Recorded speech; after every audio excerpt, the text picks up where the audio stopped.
Hello, I'm John J. Thompson, and it seems you have fallen way down the True Tunes rabbit hole. Maybe you've come to the podcast recently and are just working your way back to our first few shows, or who knows, maybe someone sent you a direct link to one of these early outings. All I can say is welcome, thanks for stopping by. Bruce and I are glad you're here, but have some mercy on us, please. I'll be honest, when Bruce and I went back and listened to these early episodes, well, let's just say it clearly took us a handful of shows for us to get our feet under us. We knew what we wanted to do, but the way to get there took some tweaking. But the interviews are still valuable, and it's probably worthwhile to have these available as documents of our evolution, so we've trimmed them up a bit, tried to keep them timely, and inserted these little disclaimer introductions to each one. You might still hear a few dated references, some wonky edits, and some rough fades, so have some mercy on us as you dig these earliest episodes out of cold storage and enjoy. Thanks for listening. Oh, and if somehow this is your first exposure to our show, please check out any of our more recent episodes for a more accurate representation. Okay, Bruce, roll it. I got a big surprise for you this morning. May I present you the king of rock and roll.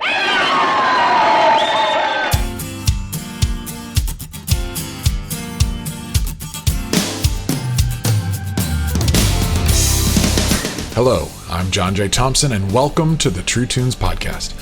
One of the themes you'll hear us talking about frequently here at True Tunes is the idea of listening to better music and listening to music better.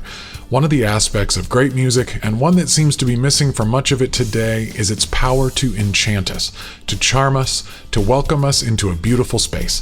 We might think about what music can accomplish, what it can do, either about delivering a particular message or establishing a career for us as artists, but we neglect to first approach it as an art. We miss the power that it has to create space, for dreams to form, for reflection, for vision, and even for community. And friends, I'm really excited about today's conversation. In fact, last year when I sat down and sketched out the first few folks I wanted to talk to for this podcast, Ian Fitchuk was right at the top of the list. Ian is a songwriter and producer here in Nashville who has become a go-to ace in the hole for artists looking for a certain soulful, laid-back, genre-bending sound. Although he's no one-trick pony, Ian's work does have a certain enchanting quality to it that's been called upon by some of my favorite artists. Mindy Smith, Jeremy Lester, Robert Ellis, Drew Holcomb and the Neighbors, Griffin House, Muddy Magnolias, and even Amy Grant have all enlisted Ian's help over the last decade. There's something about his work that often just makes me want to sit back, relax, and listen. In the last couple of years, Ian has broken through in a big way as a co-writer and co-producer with both Maren Morris and Kacey Musgraves, two artists who have taken country music into some very new places. I've been going down a road that's a little too traveled. I should find the common thread that makes it all unravel. Like laying down my dollar just for a temporary high. Gotta quit bumming cigarettes from the wrong guy. Ian and I got to know each other years ago when I was working at Capital CMG Publishing, and he was writing with and producing Kate York, a writer and artist I had signed and who is now a member of his Skyline Motel band. He had a certain kind of hippie spirit that I related to right away, and he was also a fellow Chicago expat and a long-suffering Bears fan, so we had that to commiserate over as well. We even attended the same church for a while and have been living in the same part of East Nashville for over a decade. I was particularly keen to get Ian on the show because I had a feeling he would have some important things to say to the students I get to work with at Trevecca University's School of Music and Worship Arts. I created a series of events at Trevecca that I dubbed Music City Colloquies, where artists, producers, and other industry leaders come to the campus to speak to the students. The plan was to get Ian to come to the school, have that conversation, and then record it for you all to hear too. He quickly agreed, but then a few things happened. First, Ian happened to have one of the biggest years of his career in 2019, when Golden Hour, the album he co-wrote and co-produced for Kacey Musgraves, absolutely blew up. It won 4 Grammy Awards, every one that it was nominated for, including Album of the Year, Country Album of the Year, Best Country Song, and Best Country Solo Performance. It also won Album of the Year at the CMA Awards and the ACM Awards. Oh, and Ian won awards for his musicianship and production skills to boot. You're my velvet Elvis. I ain't never gonna take you down, making everybody jealous. When they step into my house, soft to the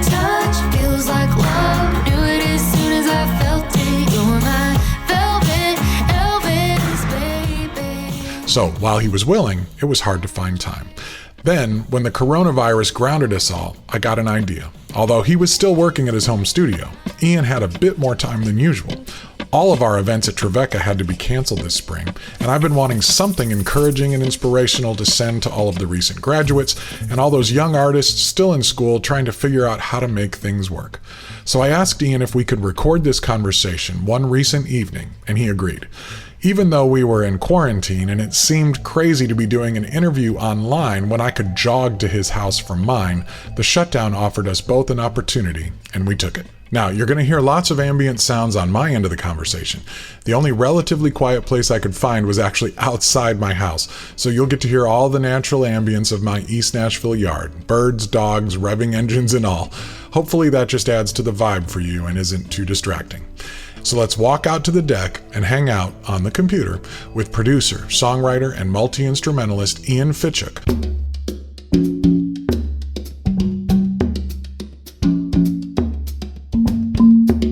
First, I just wanted to find out a little bit about your background, your history, kind of your musical training, and what did you do to prepare yourself? But let's start with maybe a memory. Do you remember some early music that you heard or experiences that you had that enchanted you and made you say, oh my gosh, like I have got to do this. Like I have got to put my hand to an instrument and create music because I want to have this kind of effect on people that this moment is having on me.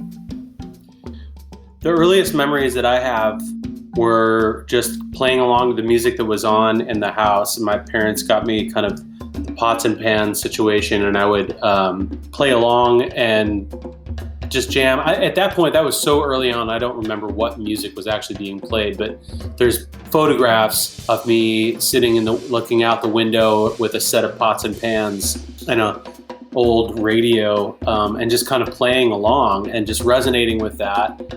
Apparently also, my parents tell me that when I was young, we would drive past a church and I would always ask about the organ. I was really fixated on the organ, and I always had a lot of questions about that. And my first real musical memories are of my parents playing music in the house, which was for my mom, the flute, and for my dad was the viola.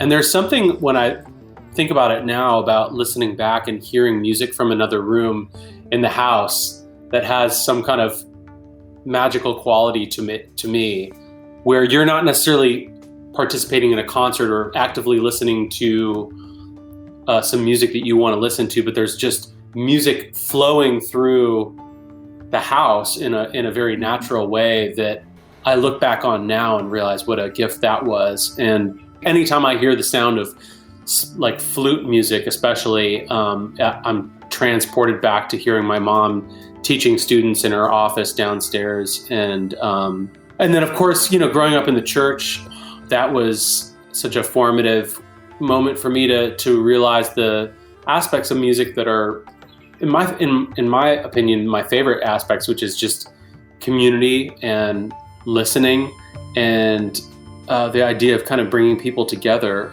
That was something that from a very young age, music was the language that tied me together with people in our congregation that I didn't necessarily understand what I had in common with. And even like theologically and stuff like that, at that point, I didn't really know what I believed. Obviously, I was just a kid, but I knew that music was this connective tissue that felt real and felt trustworthy to me. Those were kind of the bottom layers, just hearing music in the house, hearing music at church, and around the house. Like my parents primarily listened to classical music, and in the car, that was what they tended to listen to. And one day I remember I was probably in 4th or 5th grade, but I found a copy of Paul Simon's Graceland in the house. And I still, when I asked my parents about it to this day, they have no idea how it ended up there. Like they don't know how or why, but it was there. And I had, a little Discman at the time and would carry it around with me wherever I went. And I had a paper route at that time. So I would very carefully, as you know, with the Discman, it would skip very easily. Right. I would very carefully level that in my hand and have this newspaper bag slung over my other arm. And I would go and do my paper route and listened to that. And that was when I first started to hear and see not only adult images, but also images from the wider world of music. I mean, obviously that album was like, and he's been criticized for it as well, but there was some good or bad, however you want to look at it, some appropriation of African music and folk music and pop music all melded into one. And that I guess kind of opened my brain, my consciousness to the cosmic nature of music, which is that there's all these bits and pieces, all these fractals floating around, and to each individual they come in different ways, and like everybody comes from such a mixed bag musically for the most part, that it just resonated with me, that there was this music that I was hearing that I couldn't quite understand and relate to lyrically, because there were some, at that age there were a lot of adult themes and a lot of like kind of vague backdrops lyrically, but it all felt so tangible and so visceral, and I wanted to know what that was all about, and I wanted to know why the songs didn't just feel like verse and chorus, that felt like there were stories and there was imagination, and there were people making music together that brought their lives and their influences together in a combustible, if you will, way that was enthralling to me, and that was at a time where a lot of my friends were listening to, well, that was right before grunge hit. It was right before middle school that I heard all that. So I don't know what everybody was listening to in elementary school in the early 90s. Yeah, that's kind of where that's the foundation. That's the beginning. Hey, hey, we're gonna shine like lightning, even if our backs against the wall. We're gonna shine like lightning, like we've got nowhere to go. When I was 16 or so, just before I turned 17, I had surgery, and I was out for several days, couldn't really move. Somebody had gotten me a cassette Walkman with auto reverse, so the tape would just flip over, Yeah. And they put Joshua Tree on one side of a 100-minute cassette and Paul Simon's Graceland on the other. And so those two albums would just alternate. And so I listened to those two albums nonstop, 24/7 for close to a week. That was the first time I remember being able to just, and actually needing to just focus and noticing the textures and the layers and all the backing vocals and all that stuff, and thinking, oh my gosh, making a record is a whole different thing than just playing a song. Yeah, I mean, back then you didn't have as much to look at, so the theater was in your ears, and right. I remember like really associating or creating these images, listening to not just Graceland, but all the music that I was listening to at that time, and trying to imagine the scenario in which it came from. And now, I think that's still possible, but there's so many we've got so many things in front of our faces that I can't help but think that maybe hinders that process or that experience a little bit. So you started studying one instrument as a kid, or did you study different instruments from a young age? I primarily studied piano from early on. I did a little bit of Suzuki violin when I was very young, but that was kind of a brief thing.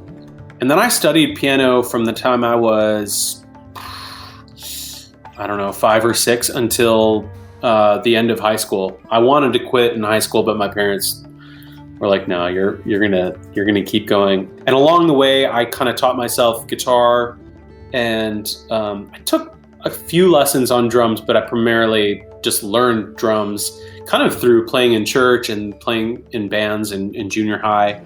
But then I came to Nashville because, not because of country music, but I knew of Belmont University through somebody I'd gone to high school with in Wheaton. And when I came to visit, I had a lot of other music schools on my radar, University of Miami and North Texas and a couple others. But I came down and I met this professor at Belmont that I thought was going to be my just jazz guru. I really wanted to learn jazz. And it would seem ironic that you would come to Nashville to learn jazz, but I just connected with him and felt like, country music aside, I was just like, this is a guy I need to be with. And that's how I ended up in Nashville. That was 20 years ago this August. Wow.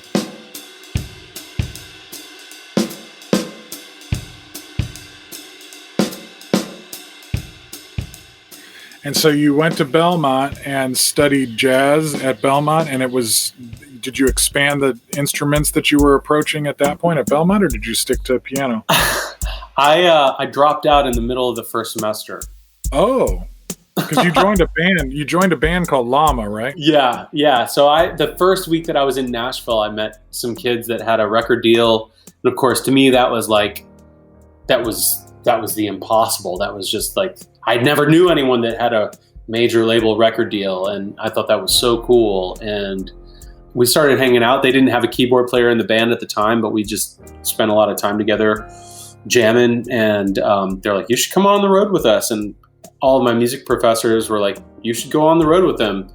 And my parents, my parents were like, you can do that, but you're on your own. Like, they were helping me out with college, but as soon as I decided that I was going to leave, I was on my own, and I was 18. So that was pretty immediate. And then that was relatively short-lived, the band thing? Yeah, I mean, I toured for a year and a half or two, and I just realized, like, it wasn't a lot of music. It was a lot of traveling. And at that time, obviously, like, people weren't making albums on their laptops. So it was, you were relegated to, your Discman, and I had some books, but I wasn't very productive in the in-between times. And I had my very first relationship that I'd ever been in, that I was like with this girl, and it wasn't a good dynamic of like trying to be in your first relationship ever and being gone most of the year was just too hard. So I left after a year and a half. And at that point, I didn't know what to do. I had no plan. I just knew that touring with that band was not what I wanted to do.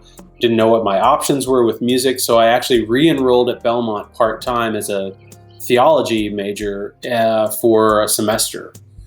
And in that time, I started working with Josh Moore, who had come up through Houston with Caedmon's Call. And he was like 19 at the time and had like substantial radio success, and EMI was hiring him a lot as a producer, and he had all these projects that he was working on as a producer. And I didn't, at that point, I had kind of a concept of what a producer did, but not really. And he had some projects that he brought me in and allowed me to kind of hang out and facilitate and help him with. And pretty soon he was too busy to deal with all of it and started kind of handing me off some of these projects. And that was around 2003 or 4, right around the time that I met Griffin House. And that was the first artist that I really, I guess, produced. I didn't know that that's what I was doing at the time, but we just became friends and recorded a few songs and decorated it a little bit. And next thing you know, he had like a whole music business team around him. And I was like, and I was getting paid. And I was like, oh, I guess this is something that I can do. Like, if I can be paid to do this, I should look more into this.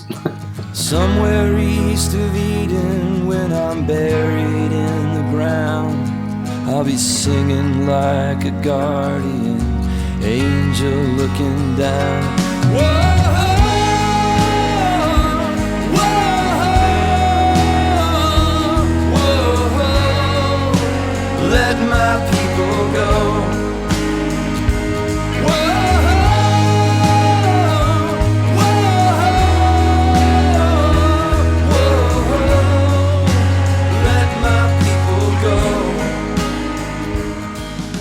So tell me something, because you mentioned that you were studying theology. Did your faith, between you mentioned a couple times now that you were playing music in church up in Chicago, and then you went to Belmont. Then you said you went back and you were studying theology. and then you were working with a producer who was at least somewhat working in Christian music a little bit. How was your faith and your understanding of theology kind of speaking into how you saw what music could or should be, and what your role might possibly be in that as a creative person?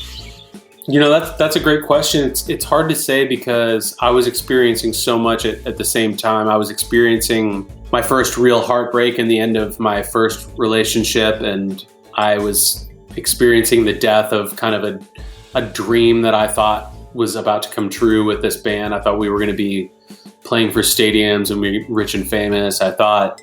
And I really was just also coming to terms with the fact that a lot of my upbringing and a lot of my faith had been related to pleasing the people that were most important to me, whether they were my parents or my teachers. I went to a preparatory school for Wheaton College, and a lot of incredible folks there. But in my early 20s, I started to realize, like, where am I in all of this? Am I really experiencing all of this, or am I kind of manifesting these ideas and these experiences so that I can feel respected by and accepted by these people in my life that want me to follow this certain path? And that was, and to be totally honest, here I am, less than or just shy of 20 years, and I'm still kind of wrestling through a lot of that. It's still something that I'm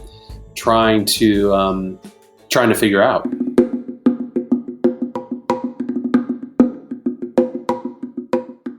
There was a difference in the tone of the music you were making.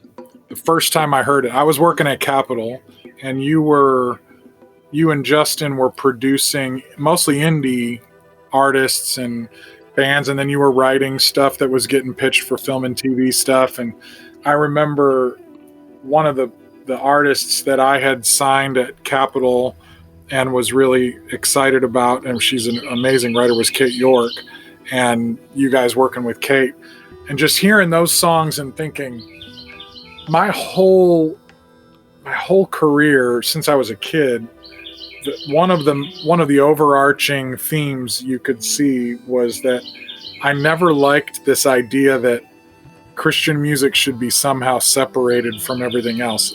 If anything, it should be leading the way in terms of beauty. And it had developed so often this kind of separate code language and even sonic language. And then I heard what you guys were doing, and I thought, oh, wow, like this even sonically has a winsomeness to it. It has this invitational, relaxed tone to it. Tell me about kind of how your sound and your style was evolving as you were coming out of the band and you were getting your feet under yourself as an artist and as a producer. Where was that style coming from? Because it definitely had its own thing about it. There was a chill.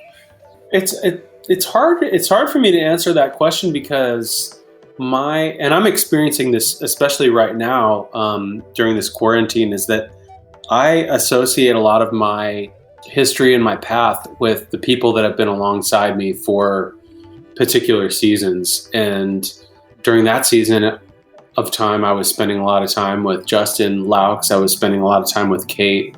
I was spending time with people like Ed Cash and Bethany Dillon. And I had this, and I was being exposed to the world of Tommy Sims. And I was just a sponge. And I really, if anything, kind of over the years have learned to be a facilitator and to look at a situation musically and say, where can I fit in the cracks? Like, I don't walk into a situation and say, this is my vision. This is what I'm going to do.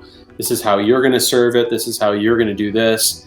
I really show up and say, what are we working with already? What is this situation providing itself with already? And what can I do to push that forward? So when I think about that part of my life, I think about just the influence that people were having over me as opposed to the influence or the voice that I was finding for myself. And I look at all the things that I was learning from Josh Moore, who had been making albums for longer than I had been, from Justin, who had a lot more knowledge in terms of mixing and engineering, which is still a mystery to me. But I don't know. I guess like I'm trying to hold up a mirror to people that I'm working with and say, like, this is who you are. I'm not trying to change people. I don't always have like an idea in mind in terms of like what our end result is. I'm just trying to be there momentarily for the people that I'm working with. And I guess along the way, there are certain patterns like people like yourself may pick up on, like, oh, I see you and I identify you with a certain sound or a certain kind of atmosphere around the things that you work on. But it's hard for me to see it that way because every situation is decorated in my mind by the people that I shared it with. And when people identify me with Kacey, like that's a natural association, but really there's so many other factors. There's so many other particles in the way that all came together that I don't feel like it's not just me. Obviously, it's the right time. It's convening of people's lives at the right time that connect. I don't know. That's a hard question to answer. I think that the temptation when we're faced with complicated questions is to reduce them to simplistic answers. And especially young people don't need simplistic answers. They need honest answers. And if that means I can't answer that, but here I'm gonna meander a little bit and give you some poetry, and then you're gonna have to figure this out. That's the truth. Yeah. So that was a good answer. You can climb a mountain and reach the top alone. You can build a mansion, but never have a home.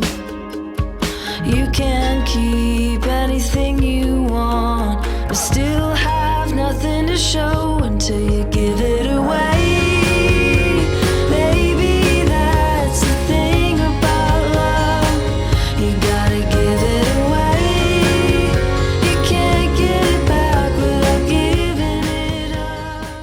Thinking about the path that you have been able to carve out for yourself, what kind of advice would you give to a student who is either still in school? Let's say this: a student who's still in school, what kind of things should they be investing in themselves so that when they are no longer in school, they've got a reservoir to draw from that will make them valuable to other people?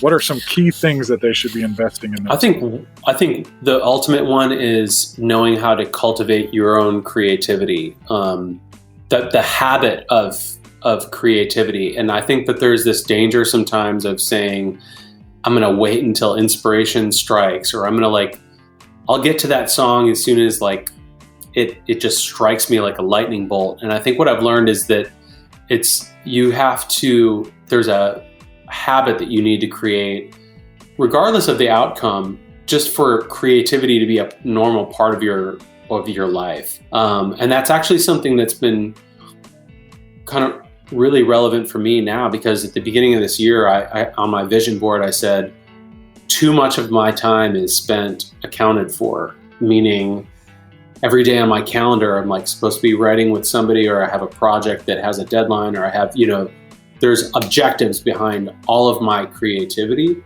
And I had really lost the spirit of exploration. And it turns out it's hard to reinstate that in your life, especially at my age, almost 40, and I have kids, and there's a lot going on.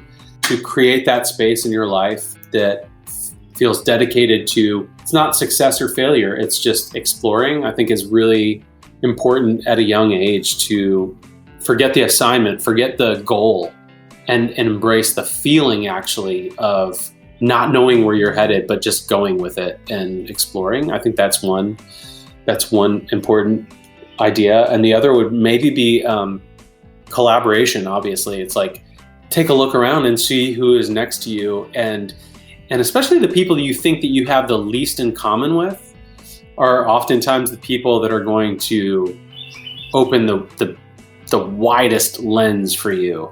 People that like all the same music that you do and speak the same language that you do, it's just going to be this regurgitating cycle. Like, find people that are doing things that you don't understand and that you don't necessarily relate to. And it might not be about like perfecting what they do, and it's not necessarily about introducing them to what you're doing, but finding common ground between different kind of creators, I think, is a bridge that if you know how to like start to build those bridges along the way early on, that's something that carries you into a lifetime of creating with other people. Oh, that's great advice.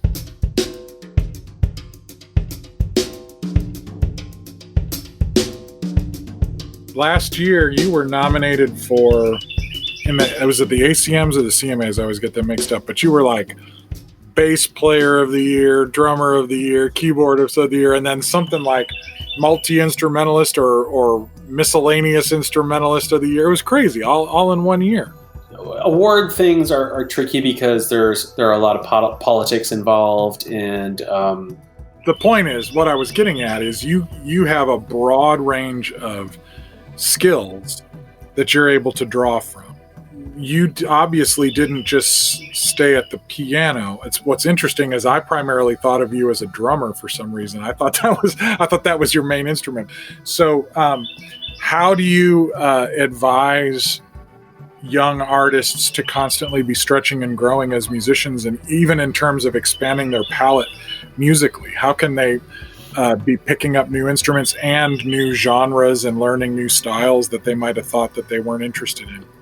What that really makes me think of is the fact that like the interfaces and the DAWs that we are working with now between Pro Tools, Ableton Live, and Logic, like it's never been more accessible to try to create sounds that you don't know how to create, like to make a beat and not be a drummer, to find a bass line and not be a bass player. Like it's never been more easy to find yourself in those sounds and in that process. And I think that my recommendation would be to start with GarageBand, start at the most basic thing and just find that joy of like, oh, I had this one idea and I put this other idea on top of it. And I didn't have it, what didn't become like this complicated editing menagerie. It's just the spirit of kind of, oh, wow, like I have all these limbs, I have all these kind of extensions of myself that can come together in a similar idea. And that's amazing. I didn't have that when I was coming up. I mean, we had some digital recorders, but not like you have it. Not like now. I mean, yeah, it's the tools are there, and honestly, I'm behind. Like I'm spending a lot of this time in quarantine, like because I've had the luxury of having engineers and editors and other musicians and a lot of other people on my team. I'm spending a lot of this time trying to facilitate those exercises on my own, and it's humbling for sure. We'll be right back after this. Welcome back to the True Tunes podcast. Time to drop some coins in the True Tunes Jukebox.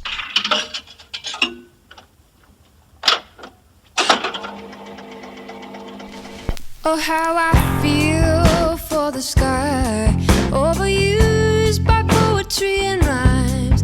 It's in the sentence that follows, we stayed up all night. Oh, shouldn't it concern me that we shrink beauty to fit in our minds? Don't have to listen to the whole song to know what's in the third line. Tell me, should I feel right? Tell me, should I feel fine about tossing the meaning for the sake of the rhyme? But aren't we good at turning beauty into cliche? I'm not sure exactly when Madison Cunningham first popped on my radar, but I do know that her 2019 EP, For the Sake of the Rhyme, stopped me in my tracks. That EP's opening track, Beauty into Cliches, felt like it could have been a theme song for my near 40-year search for music with meaning. But where in the world did this young woman, barely out of her teens, get access to sounds and ideas this deep? Was it a fluke? Did someone else write the songs? Who was playing that guitar with those tasty, complex tones?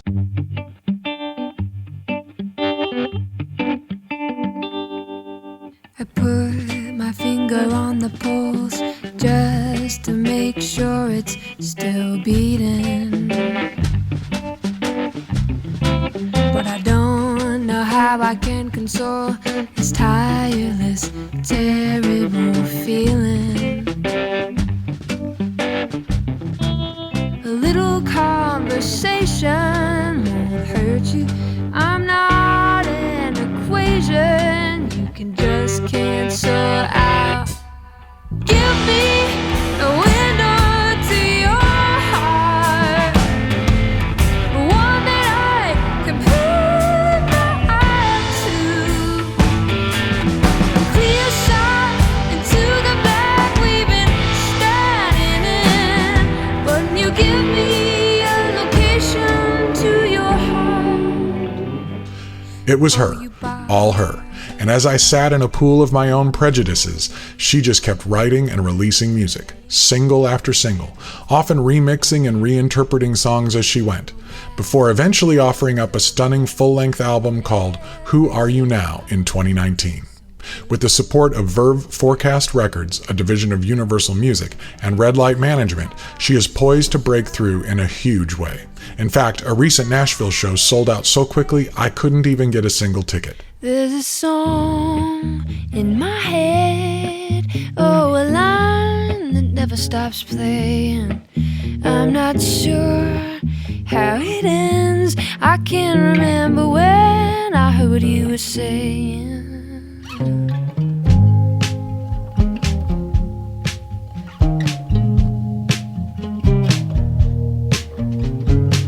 I'll make the best out of the worst. I'll make up half the words and wear t-shirt ever been I've never heard, because it hurts to be on the outside looking in.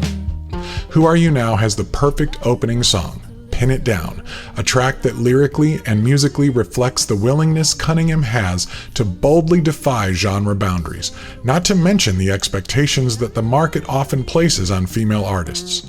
Over an irresistible guitar riff and groove, Cunningham's voice glides in, admitting that she can't quite put her finger on what she's feeling or searching for.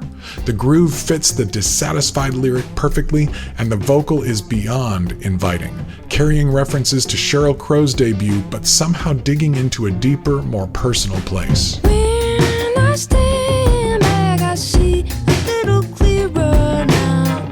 When I'm staring right at a pixelated picture. When I said it out, it still hurts the same somehow. And I'm standing by where I said I would never be. I can't pin it, I can't pin it down, I can't pin it. But I think we've been here once before. I think we've been here once before. The through line for Cunningham is the intimate connection between her voice and what it is saying, and how her guitar supports it. Her musical chops are impeccable. I mean, like, seriously impressive. Guitar nerds will have plenty to geek out over here. But what she does not do, that so many artists of her skill set do, is allow her dexterity to become a stumbling block to her songs. And that way, she deserves to be favorably compared to Joni Mitchell and Bruce Cockburn. Here we are once again. Can't get out, can't get in. We're the same note, different octaves. You see blue, I see turquoise. We're the same note, different octaves. And there is such range here, from the rich, drum-free, almost torch song jazz feel of Something to Believe In, to the double-time 6/8 pizzicato feel of LA Looking Alive, to the slow burn rock pocket in Trouble Found Me. Cunningham stretches out, creating plenty of ambience, but giving each song a unique personality. Give me something good to do. Write me a line to say. Just give me someone I could be. if I'm always standing in the way?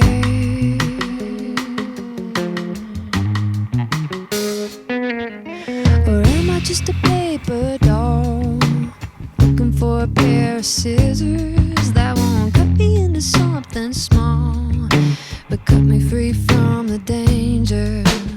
Sometimes I feel like quitting and making someone do my bidding. You're laughing, but I'm not kidding. I feel like I'm gonna lose it. God knows I didn't choose it. Right when I wasn't looking, trouble found me. Trouble found me. Cunningham started out playing music in church. Though she has taken her craft well beyond the confines of a house of worship, it's clear that she retains a thoughtful, soulful perspective in her music that she brings with her wherever she performs. On her Spotify profile, she says that songwriting is something that is supposed to be as common as eating breakfast every day. Now, at just 22 years old and with this level of excellence as an instrumentalist, songwriter, and vocalist already in her grasp, I can't wait to see and hear what the future holds for her and us. Now, back to our interview with Ian Fitchuk, where Ian finds himself at the helm of one of the most critically acclaimed country albums of the past decade. You somehow made your jump from darling of the indie, artsy, alternative kind of space to Grammy, ACM, CMA all in 1 year by producing and writing on one of the biggest records last year with Kacey Musgraves. Tell me about this path that has led you to that, as well as the fact that you somehow managed to get all of that for a record that won Country Album of the Year, and yet most of us listen to it and go, "This is a country album?" What have you learned in this journey as well? Well, I made some records that I felt like I had poured everything that I knew how to pour into, precisely a Mindy Smith album called Stupid Love that was a big opportunity for me at the time. And when we did all the work and we got to the finish line, it kind of felt to me like it just disappeared. And that was a really difficult experience to kind of say, wow, like I'm really proud of this album and it's different and nobody heard it. And I lived with that for a little while. And then I met actually Maren and Kacey. I met them both around the same time. And it turned out that they had heard that album, that they were really inspired by it. And that struck up kind of a common ground between both of us and, or the both of them, I should say. Got a lot of holes with patches, worn out shoes I could stand to lose, shirts and jeans with paint and splatters reminding me of times with you. Highs and lows, it's how life goes when little moments shine. Hold them close, they should never be sold, 'cause they only get better with time. And so, you know, over the course of the next few years, like I was kind of always planting seeds with Kacey. Like I would love to get together. I'd love to create. Maren and I did some things pretty quickly. We wrote some songs and I was more a part of her musical journey for a moment. And then Kacey had me come and play on her second record, Pageant Material, and they deleted everything that I did. Like almost. Like there were like 9 people on the floor for that album, and keyboards was just not, it wasn't a vibe for that album. So like I really had no business being there, but that hurt, you know, like, I mean, you go through those things where you're like excited about an opportunity and then it just turns out to not be what you thought it was going to be. And I can't tell you how many times I've been down that road where you just get your heart broken. You just feel like, I could have done this better, or I thought it was going to go this way. I say all that because then, you know, Kacey calls one day and she's like, let's write a song. And I knew that she had loved some of the things from Stupid Love, from that Mindy Smith record, which Daniel Tashin had been a big part of. And I just knew that I just had this feeling that he could be a lyrical bridge. Well, not just a lyrical bridge, but he could be a really important component of how she wanted to express herself. And so I suggested that Daniel join us, and we got together and we wrote Oh What a World. And I remember feeling like, wow, this is everything that I've ever wanted to do in a song.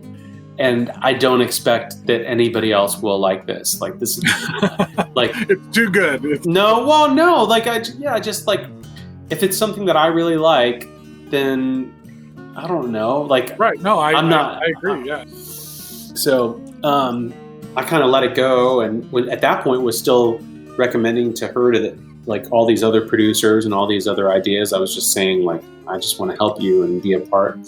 But then we wrote 3 or 4 or 5 more songs. And once we got to that stage, we played it for her management, and they said, this is great. You need to go and finish this. Don't worry about the label. You guys just go and do your thing and we'll turn it in. Which, as you know, in the music industry is just kind of unheard of, where you're just allowed to go and do what you do and hope for the best. Oh, I bet you think you're John Wayne, showing up and shooting down everybody. You're classic in the wrong way, and we all know the end of the story. 'Cause everyone knows someone who kills the buzz every time they open up their mouth. Yeah, everyone knows someone who knows someone who thinks they're cooler than everybody else. And I think we've seen enough to know that you ain't never gonna come down. So why don't you giddy up and ride straight out of this town, you and your heart. So the management was actually what drove that, because they loved those songs so much. They just said they wanted you to produce because there was a chemistry going on, and it started with the songs. Yeah, and we had like 4 or 5 songs at that point. I mean, it was just a dream. I mean, like, the whole time looking back on it now, I mean, I don't think we could have anticipated that it would have been received the way that it was, but we were having the best time ever, which is further, yeah, like it's confirmation that that's what I look for when I'm making music. Is like, I hate to reduce it to fun, because fun is such a cheap word in some ways, but it's true. It's like, if you're not having fun, then I don't know what you're doing. All that I know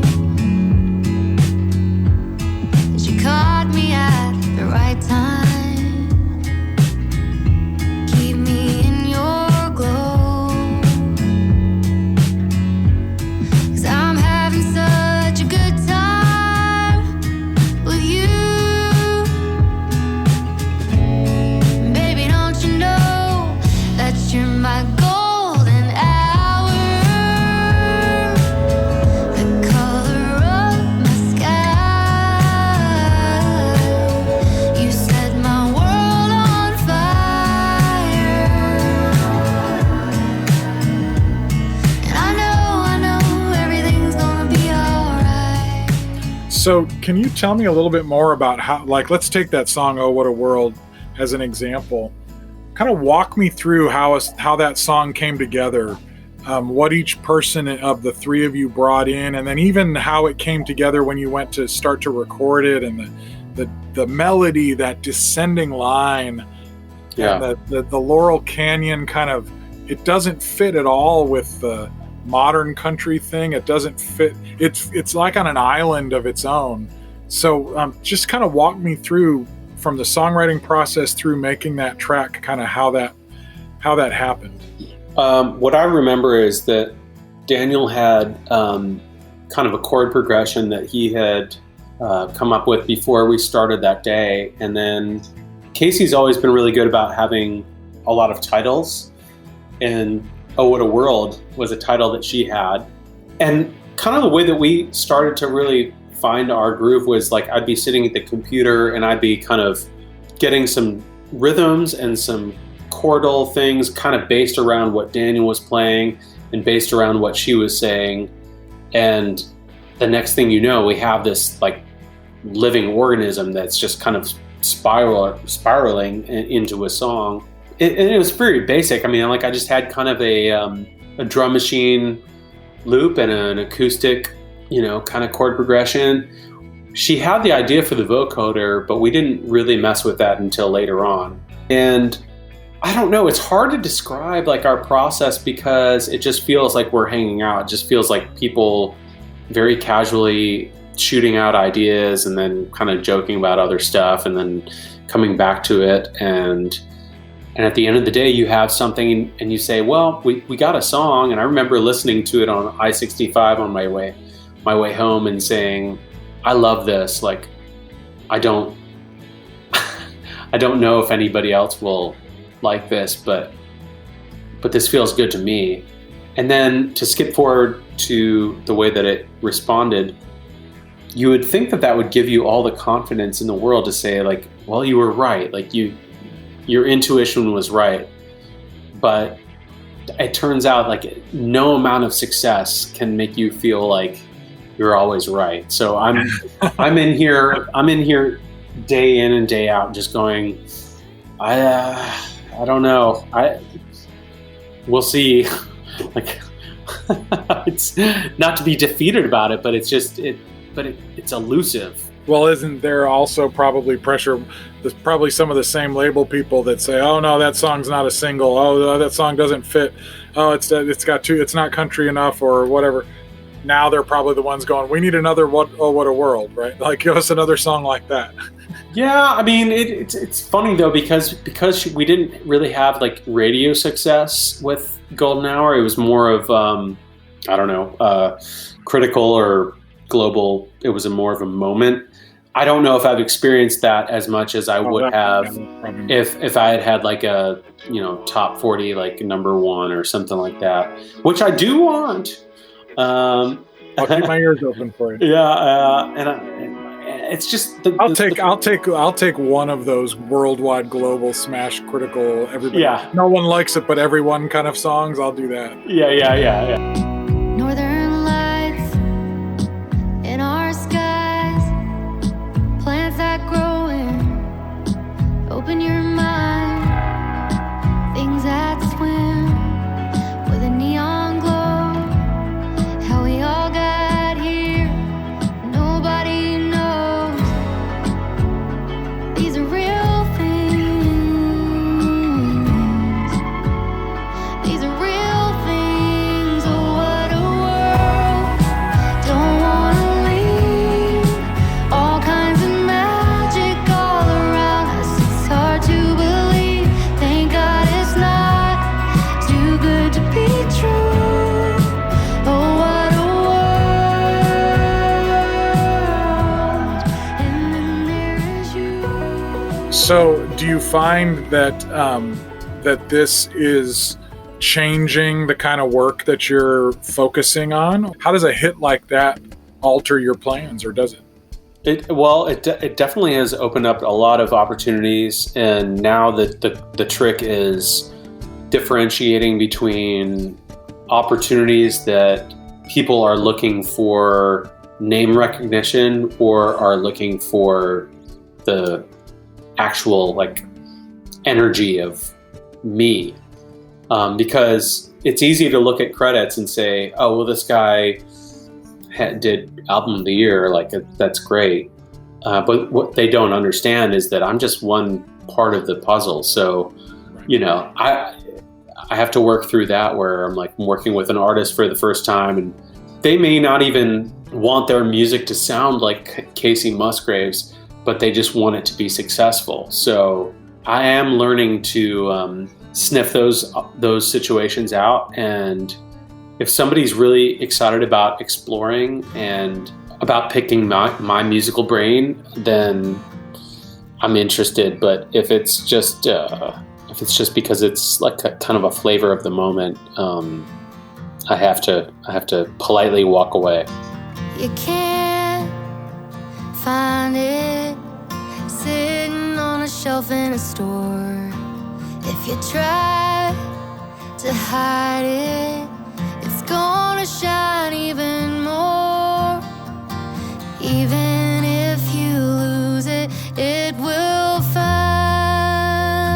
you. There's no way to stop it, but they'll try to. Running like a river, trying to find the ocean. Flowers in the concrete. Climbing over fences, blooming in the shadows. Places that you can't see. Coming through the melody when the night bird sings. Love is a wild thing. Yeah. So, getting ready to wrap up here, but one thing that's kind of become the motto or so for me and for this relaunch of True Tunes that I'm doing is listening to better music and listening to music better. Because I think that when we learn how to listen to music better, like we were talking about with Graceland when we were kids, actually noticing the differences and the nuances, appreciating songwriting, appreciating lyrics, appreciating the art of it. When we listen to music better, then we tend to listen to better music. You as an artist, as a songwriter, as a fan of this stuff, any counsel for us now that you're a wise old sage with all this experience about how to be better listeners and appreciators of music? I think maybe it's about getting outside of yourself and not seeing or looking for or where do I fit into this, but just what is this that I'm hearing? I think that a lot of times it's easy to try to, or we tend to say, like, how does this relate to me? But I think that if you can get rid of that and say, what is this? And let's examine it.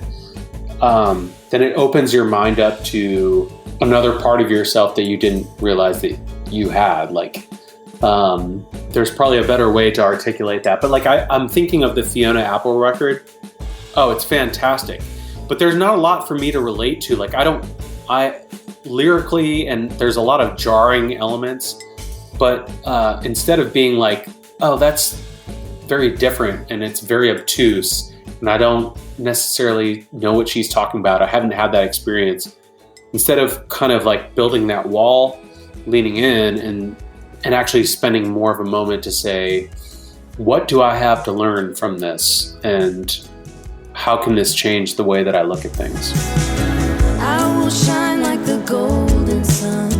I won't wait till the morning. I will soak up your every word, every page of your story.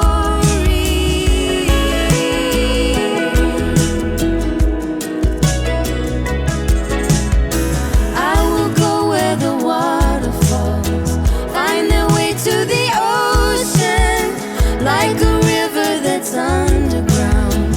I'll divine your emotions. The moon is in our house tonight. I wanna swim in your high tide. You and I, we will run through the fields, knowing. Do you find now that you're this deep into your path, that your faith, your spirituality is speaking into your work in new ways? Oh yeah, I mean, I'm feeling like I'm learning to be more honest with myself, and I'll leave it at that. And lastly, what would you love to hear coming from the next generation of young artists? Lyrically, musically, what are some things that would get you excited as a producer, as an artist, as a collaborator? What do you want to hear?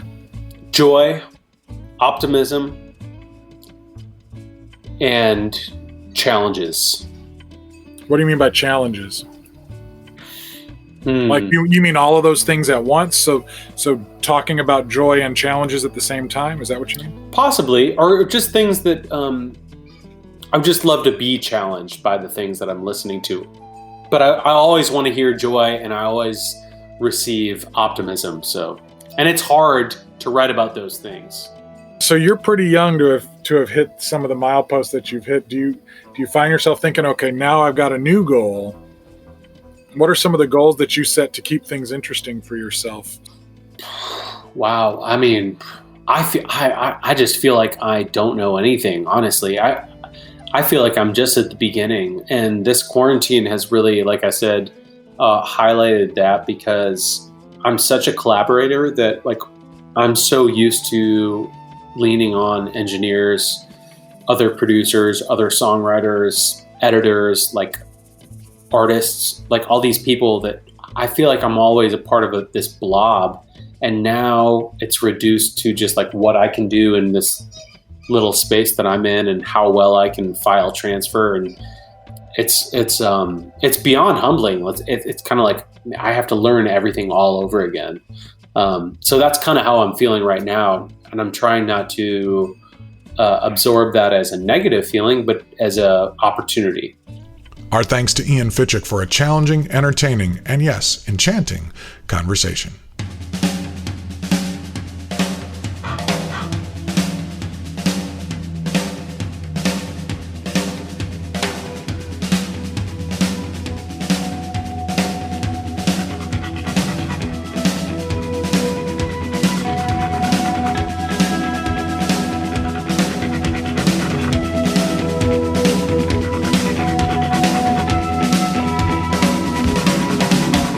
Speaking of enchanting, we had the Choir's 1988 Chase the Kangaroo album on deck as side B of today's Jukebox, but my quick chat with Steve Hindalong and Derry Doherty yielded so many gems we thought we'd save that for next time. For now, here's a little taste of that conversation.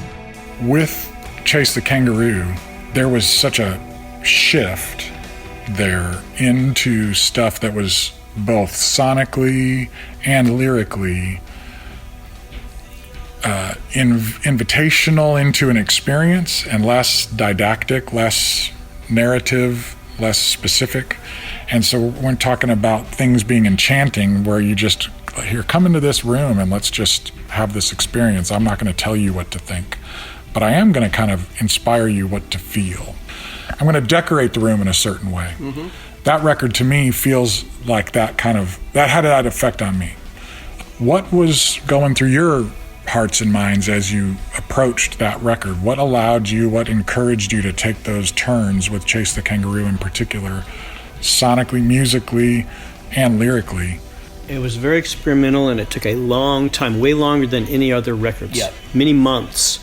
We were just trying to learn how to write together and create still together, Derry and me. Mm-hmm. And so we didn't always agree with everything, and the record label still thought we were going to have a producer. They thought we were doing demos. They thought we were doing demos. And we did the whole record basically as a demo. Mm-hmm. And then I think we re-recorded it, a lot of it. We were trying to get it right, and I think we were just trying to make a record that we liked.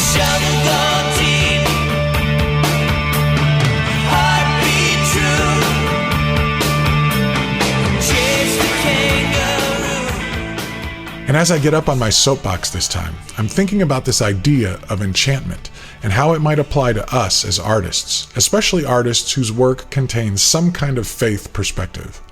Obviously, enchantment is not a word I invented, but applying it to music that is not of the Disney princess variety might seem a bit odd. But hang with me here a bit, and I think this will make some sense. Guy Kawasaki is most often called a business guru when he's out speaking and selling books, but I think there's more to him than that. He was part of the early team at Apple Computers, and he developed some really important ideas about what he calls enchantment. He talks about it at length in a book called, yes, Enchantment, that he put out about 10 years ago. He defines enchantment as, quote, delighting people with a product, service, organization, or idea. He goes on to say that, quote, the outcome of enchantment is voluntary and long-lasting support that is mutually beneficial, end quote. I met Guy at the South by Southwest conference in 2011 after he gave his keynote address. While his general focus was on how business people and marketers could use the ideas of Enchantment to realize success in the marketplace, I suggested to him that it seemed to me that what he was getting at had some pretty biblical roots. He looked up at me when I said that and smiled. "Like Jesus calling the disciples?" he asked. Guy and I chatted about how this idea of enchantment really is demonstrated by Jesus throughout his ministry. I mentioned the story of him calling fishermen Peter, James, and John with the invitation to become fishers of men, and he mentioned the Sermon on the Mount. We didn't have much time to talk, but the few minutes we did have really got me thinking. Writer and blogger Lori Ferguson Wilbert recently reminded me, via her blog, about Madeleine L'Engle's excellent admonition from her book Walking on Water. L'Engle says, quote, "We do not draw people to Christ by loudly discrediting what they believe, by telling them how wrong they are and how right we are, but by showing them a light that is so lovely that they want with all their hearts to know the source of it." End quote. L'Engle may best be known for her novel A Wrinkle in Time, which some criticized for containing too much of her faith, while others, especially those from the Christian community, wanted it to be more evangelistic. L'Engle was willing to exist in that tension, telling great stories well and letting the chips fall where they may. In another place in Walking on Water, she dropped a bomb that has stuck with me for decades. Quote, "If it's bad art," she said, "it's bad religion, no matter how pious the subject." Wow, bad art is bad religion. Life is too short for bad religion, isn't it? But if it's good art, if it's enchanting and pulls others into the story, just think of the adventure we might start. Okay, I'm climbing off my soapbox.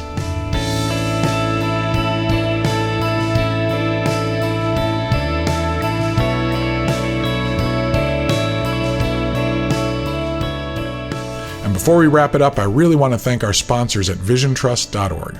Vision Trust is hard at work, coronavirus at all, in 14 countries around the world, providing food, medical care, and education and love for children in great need. As precarious as many of us feel these days, please know that for many people, not knowing where your next meal is coming from is a permanent problem, and food insecurity and hunger is mounting globally in catastrophic ways due to the COVID-19 pandemic.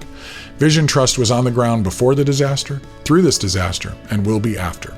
If you would like to find more information about how you could change the world for one little boy or little girl by supporting the work of local servants who know exactly how best to help them, visit visiontrust.org today. If you do end up sponsoring a child, please drop me a line and let me know. Thanks.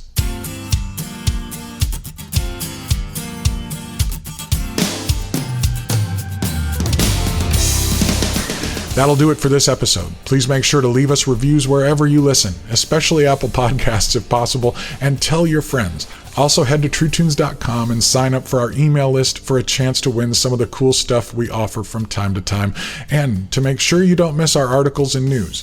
And do not forget to follow and listen to our weekly Spotify Gallery Stage mixtape. All of this information can be found at truetunes.com, including links to these excellent artists. True Tunes Podcast is produced, engineered, and edited by Bruce A. Brown. Yes, that Bruce A. Brown.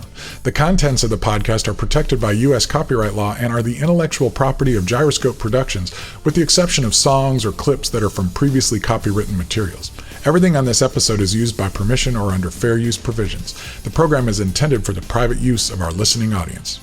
Gyroscope Productions can be reached at truetunesmusic@gmail.com or P.O. Box 60401, Nashville, Tennessee 37206.